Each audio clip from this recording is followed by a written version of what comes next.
when pronouncing the word الذين, the tongue should be between the teeth. And a lot of people said false. الذين.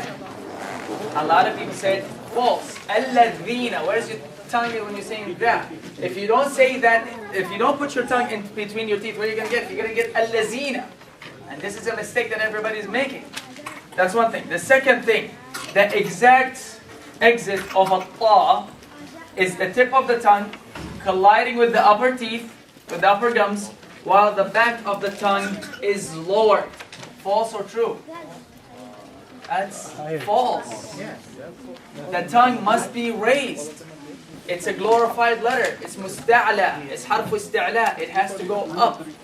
So this is something that made a mistake. Another thing, when I asked what are the raised letters and what should be done to pronounce them correctly, a lot of people said you have to put your mouth in an ah.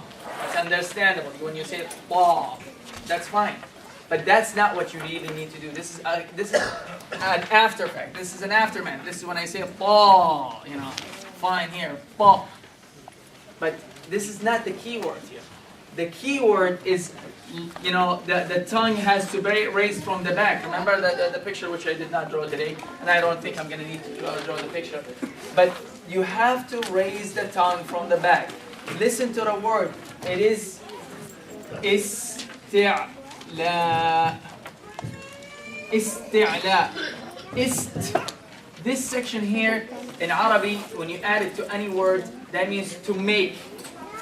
Okay? These three letters, when you add it to a word, that means to make. To make what? Ala. What is ala? High. So to make high, to raise.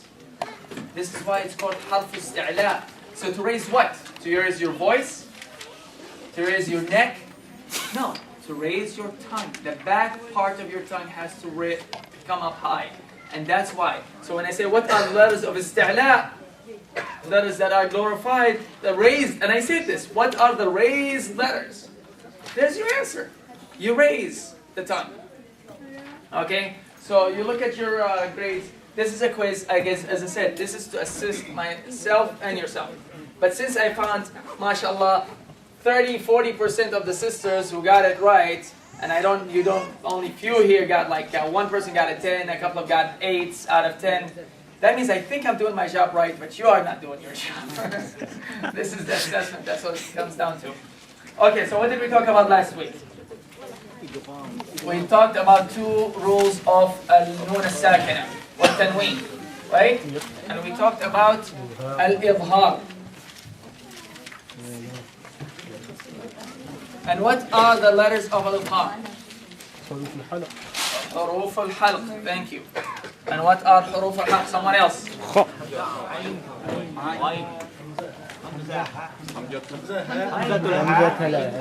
Thank you. I needed to hear it like this. Of course, our professional qari over there. So it's perfect. Hamza, ha, ayn, ha, ghayn. That's why I'm sitting next to him. Ghayn, kha. Yes, for baraka and for pointers in the middle. Okay? This is it. You have to say these 6 letters in this order. Why is this order important? Because we come from the throat. Right. This is the lowest all the way down here in the throat. This is the highest coming out the throat. Right. So you need to know it in this manner. Okay. Now then said, what do we do with this? How do you say this? Min عند. You do the least amount of nasalization, right? You do the least amount of ghunna. You make it very clear, as is, nothing fancy, nothing special around it. Okay, and what did we talk about also? Idgham. And what does idgham, what does it in English, what does idhar mean? To appear, to show, to open. Okay, and what about idgham? What does that mean? Assimilation. Assimilate or to merge. And what are the letters of idgham? Yarmalun.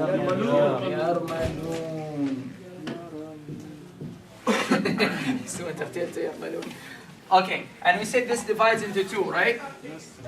What are they? Idgham بغنة بغير غنة. بغنة and بغير غنة. And what are the letters of each? Ya, Nun, Mim, Ra. يؤمن Ra and La. يؤمن Yeah, Yunan. or ينمو. What about this? Ra and La. Lam. What is, according to some scholars, this could be named something else? What are the two different names for this, according to some scholars? You know, depending on what complete assimilation, partial assimilation. and complete and incomplete. Which was incomplete? First four. Okay. Yeah. According to the interpretation. Okay, give me the two schools of thought. One says the incomplete is what? Wow and Ya. Wow and yeah. And the other school says All four. all four. And why is it incomplete? We don't drop the nasalization. Go ahead, go ahead. I heard it over there too. Go ahead, what is it? We don't drop the nasalization. We don't drop the nasalization. You still have part of the nasalization, which is basically you still have the gunna. Wow, this is much better. You still have the gunna, of course. So you have the gunna in there. So when you, okay. What about this? بغير غنة. Why is that called complete then, obviously? Nun is totally dropped. The noon is completely dropped. من ربي. Right? من ربي. يكن له. يكن له. من ربي. يكن له. There's no noon, there's no غنة. Alright? So this is a quick review. Today, we're going to talk about two more rules. Does anybody have syllabus? Could you see that? Are we covering only iqlab or iqlab and ikhfa today? And I think part of Iqlab and Ikhfa both, I think. both, Yeah. inshallah. And what about next session? You're talking about exceptions also, right? What? Exceptions for Islam. Yes. What are the four words? Thank you. What are the four words that are accepted there as an exception in idgham? Bunyan, الدنيا. dunya, Sinwan. Sunwan. sunwan, Qinwan. and qinwan. And what is the exception here? No, They are the only ones which do not follow.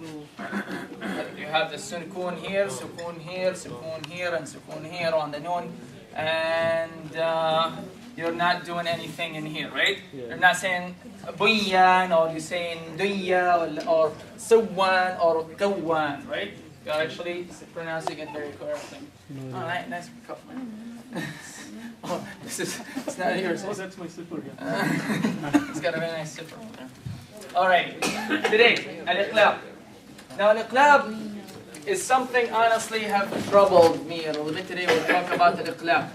An iqlab means flipping, to flip or to change, to convert. Maybe a better, more technical word to say convert. Okay? substitute. Substitute, الإبدال.